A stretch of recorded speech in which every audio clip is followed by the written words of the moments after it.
Welcome, ladies and gentlemen, back to the now defunct computer channel. And I don't know why I'm talking like this, as if it's a late night radio show or something. Take two. Yeah. Hold on a sec.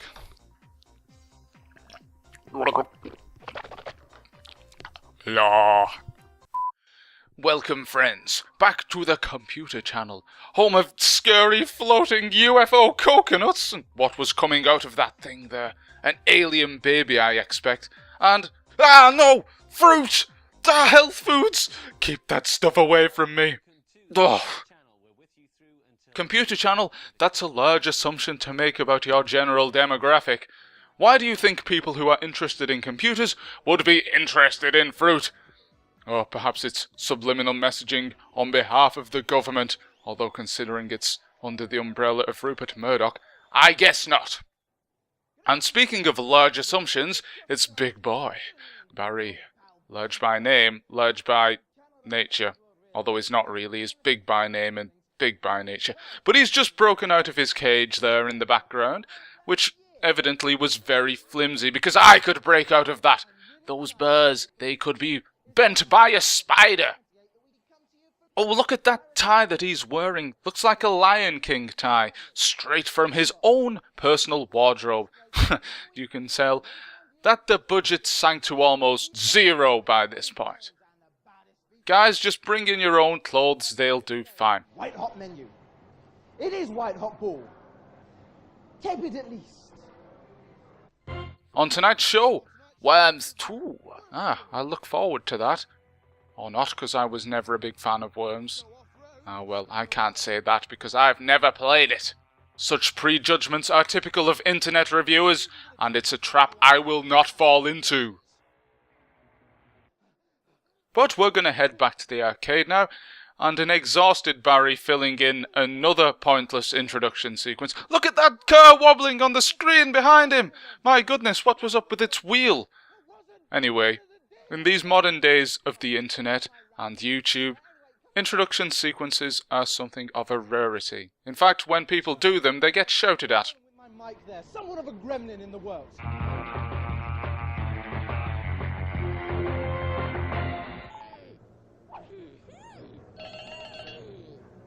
It is Worms, a game rated 11+, yet I'm guessing the vast majority of people who would play this, who'd be interested in chopping up worms and killing them brutally, would be the under 11 demographic. Because usually when I see a kid on the street, he's doing something nasty to a worm if he isn't eating it. Oh my, those are some rather large guns there. That's not what I meant when I said show us your guns. Do worms have guns? They don't even have arms. No, we're reading into this far too much as usual. And we're keeping this sequence going far too long, I should think. I'm guessing the makers of this game, Psygnosis, I can't remember, got Games World to show the whole sequence on behalf of them as some free advertising.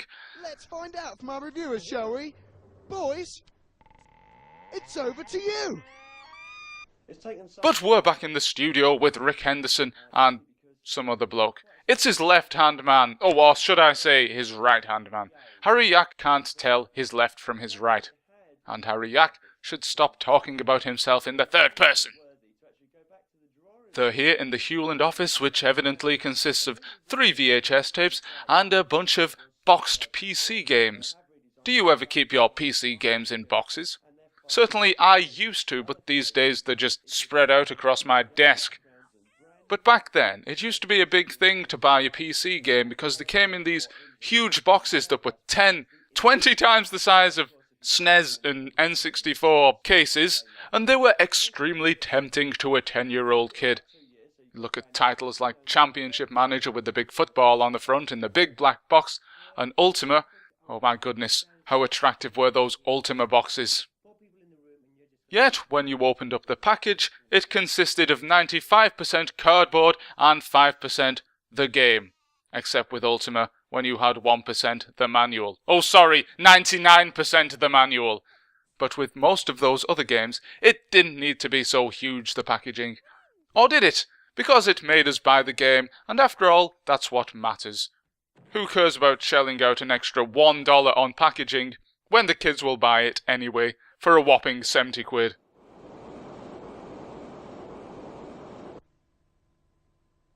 Oh, excuse me there, I thought we lost sound, but yet again they're dragging things on with more, well, I don't know if it's interesting for the time, but I find it somewhat uninteresting. Oh, sorry, Worms was 35 quid evidently there. Oh, don't use commas for full stops and decimal points. What is this, Germany? Courses and tower line tracks, drivers enter into a mad dash and bash race to the finish line. Our copy here is... Oh jeez, this game is really rather jerky. What system were they using to play that? I think they admit they're using a terrible computer to do that on. But yes! We're back here with these two. Geez, they've regressed to an infant state. They look about 10 years younger. Certainly those haircuts are 10 years younger. And they are now in a different office. What's that in the background? Is it a Commodore 64? Ah yes, they're in the retro office. I recently saw a Commodore 64 at my local boot sale. I was going to buy it, but I didn't have time to go back home and test it out before I had to go and do something else. So unfortunately, it passed me by. However, I'm pretty glad I didn't buy it, because about 5 minutes after I left the stall, it started pelting it down, and no doubt it would have got absolutely hammered with the rain. Yes, you don't want that moisture getting into the contacts. Thanks for that, Retro Games 1979. By any stretch of the imagination, but this last couple of months we've seen about 10 million driving games being released on all formats. It's like you can't move for cars. This one plays great, it looks great, it's got, My goodness, this really is jerky, isn't it?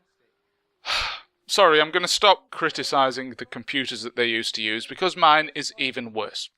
I just bought a new one, but you know that in 6 months it's going to be out of date. So at some point you just say, I'm not going to play your stupid marketing game, Microsoft! Let's just see something different, please. And we have the bloke falling asleep. It's really rather humorous, that, isn't it? Oh, Barry, don't do that! You're going to cause yourself a mischief! There is a reason why your mother told you never to do that, you know. Because you'll go blind. I mean, you'll hurt yourself.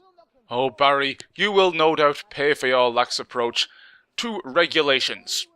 Indeed, somebody will be along in a minute to throw this guy out. Hey, get off me! Get off me! Do you know who I am? I'm Big Boy Barry! And I don't usually speak like that. I'm just doing a stupid Cockney accent because that's the only accent that Harry Yack can do. I'll just slap myself again for... Ooh, I like that. Just slap myself for not sticking to the script. Oh, sorry, I don't have a script. Ah, no! Sorry, panic attack. Back to the show. I'm red, dubba-dee-dubba-die. Yes, indeed, the people who did this game, Chrysalis, spelt incorrectly, are the same people who did the video for Eiffel 65's Blue. I'm in need of a guy.